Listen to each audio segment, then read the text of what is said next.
प्रणाम। मैं मनीष कुमार सिंह अधिवक्ता अपने इस कानूनी जागरण मंच चैनल में आप सबों का हार्दिक स्वागत करता हूं। आज के इस अंक में मैं किसी भी आपराधिक मुकदमे में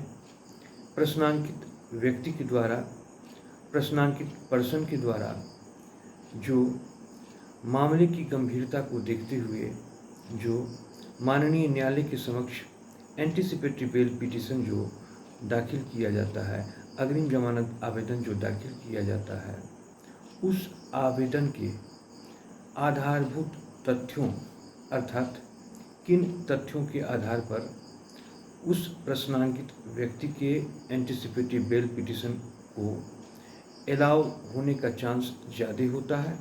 और किस आधारभूत तथ्यों के आधार पर उनके एंटीसिपेटरी बेल पिटीशन को खारिज होने का चांस ज़्यादा होता है। इन दो पहलुओं को अपने इस अंक के माध्यम से मैं अपनी जानकारी को आप सबों के साथ शेयर करना चाहता हूँ। किसी भी आपराधिक मुकदमा जो किसी प्रश्नांकित व्यक्ति के विरुद्ध होता है, उसमें अगर वह प्रश्नांकित व्यक्ति अगर उस मुकदमे में अग्रिम जमानत आवेदन को अलाउ करवाना चाहता है,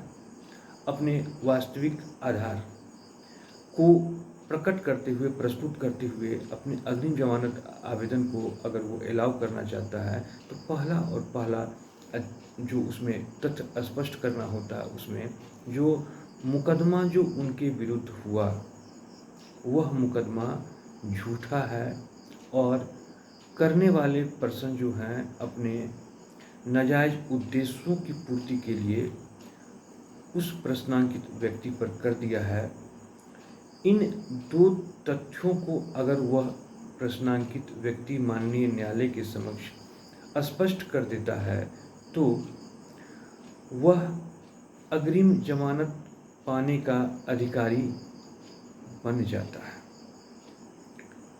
दूसरा पहलू ये है, जो अगर किसी मुकदमे में बहुत सारा प्रोसेस निकल गया है, उसमें नोटिस निकल गया है, उसमें बेलेबल वारंट निकल गया है, उस प्रश्नांकित व्यक्ति के विरुद्ध नॉन बेलेबल वारंट इशू हो गया है उस प्रश्नांकित व्यक्ति के विरुद्ध, और पूर्व का जो था जो 82 और 83 अर्थात proclamation and attachment of property का जो आदेश पूर्व का जो CRPC में था और नया का जो BNSS है, उसका सेक्शन तो हम लोग जानते ही हैं, प्रोक्लेमेशन का 84 हो गया है और अटैचमेंट ऑफ प्रॉपर्टी का 85 हो गया है। अगर ये सारा प्रोसेस उस प्रश्नांकित व्यक्ति के विरुद्ध जारी हो जाता है, तो ऑनरेबल सुप्रीम कोर्ट के रिसेंट जजमेंट के मुताबिक तो वह व्यक्ति अगर प्रोक्लेमेशन और अटैचमेंट ऑफ प्रॉपर्टी का आदेश उनके विरुद्ध हो गया है, तो एंटीसिपेटरी बेल पिटीशन उनको मिलने या वह एंटीसिपेटरी बेल पिटीशन दाखिल करने का चांस पूर्णतः अवरुद्ध हो जाता है। तो ऐसी स्थिति में उस प्रश्नांकित व्यक्ति को, प्रश्नांकित पर्सन को माननीय न्यायालय के समक्ष किन किन आधारों को स्पष्ट करना पड़ेगा,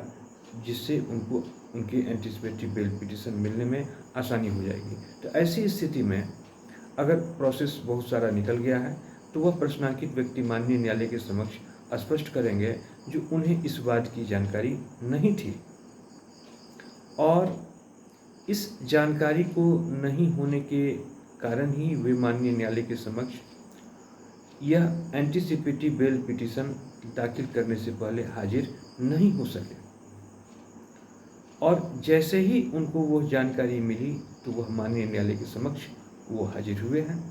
तो ऐसी स्थिति को अगर वो स्पष्ट कर देते हैं, तो उनको माननीय न्यायालय से अग्रिम जमानत आवेदन में वर्णित तथ्यों के आधार पर माननीय न्यायालय के द्वारा अग्रिम जमानत पाने का चांसेस बढ़ जाता है। और तीसरी स्थिति आती है, जो अगर कोई भी आपराधिक मुकदमा अंडर इन्वेस्टिगेशन है उस इन्वेस्टिगेशन में अगर आरोप पत्र पूरी हो जाती है और पूरी हो जाने के बाद जो होते हैं इन्वेस्टिगेशन ऑफिसर उस आरोप पत्र को माननीय न्यायालय के समक्ष दाखिल करते हैं, तो पूर्व का दंड प्रक्रिया संहिता और न्यू भारतीय नागरिक सुरक्षा संहिता में जो उल्लिखित धाराएं हैं उनके तहत वे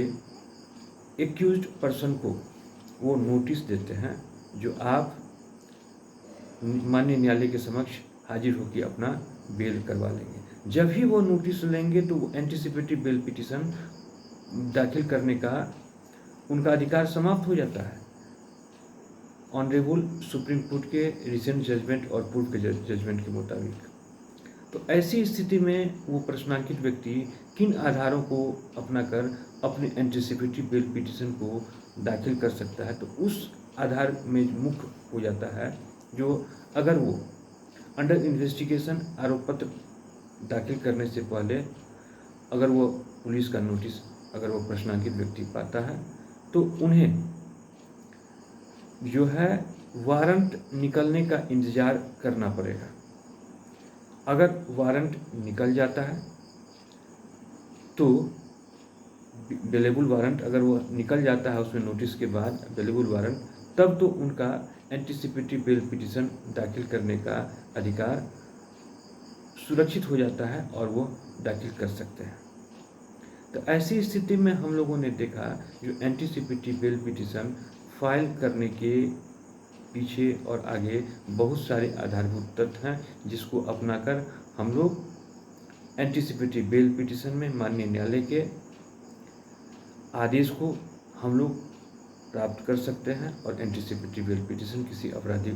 मुकदमे में आसानी से पा सकते हैं। नमस्कार।